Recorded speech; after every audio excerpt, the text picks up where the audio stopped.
Have you ever felt completely invisible? Like you're on the outside looking in, while the rest of the world enjoys a life you can only dream of. Today, I want to share a story about a young boy who felt just that. It's a simple story, but it carries a powerful message about dignity and the strength of the human spirit. Imagine a bustling street, the bright lights of a cinema flickering, promising adventure and escape. And right there, a small boy stood, his clothes worn and torn, a silent spectator to the joy he couldn't afford. He wasn't asking for a ticket, just a moment to watch the posters, to feel a part of that magic. But soon, a security guard appeared, his voice sharp, shooing the boy away like he was nothing more than a stray animal. The boy's shoulders slumped, another door shut in his face. He walked away, not with anger, but with a quiet acceptance that felt heavier than any stone. He wandered down the street, the sounds of laughter from the cinema fading behind him. His path led him to a grimy auto garage,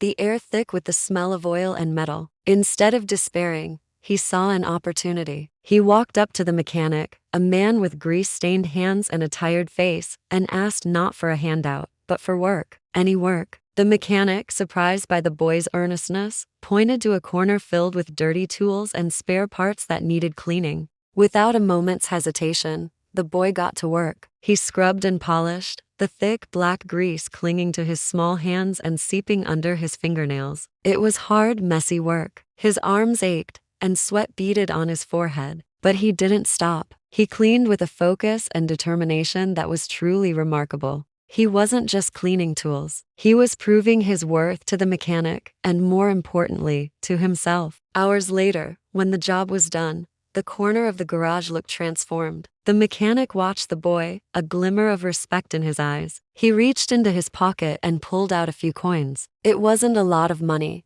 but it was earned. It was honest. The boy's face lit up with a smile that was brighter than any cinema light. He accepted the payment, his dirty hands holding the coins as if they were treasure. As he walked home, the weight on his shoulders was gone. His steps were light, his head held high. The oil stains on his hands were not marks of poverty. They were medals of his hard work. He didn't get to see the movie, but he had starred in his own story of resilience and self-respect. And that, my friends, is a story worth more than any movie ticket. Thank you for watching. If this story touched you, please like and subscribe for more content that inspires. See you next time.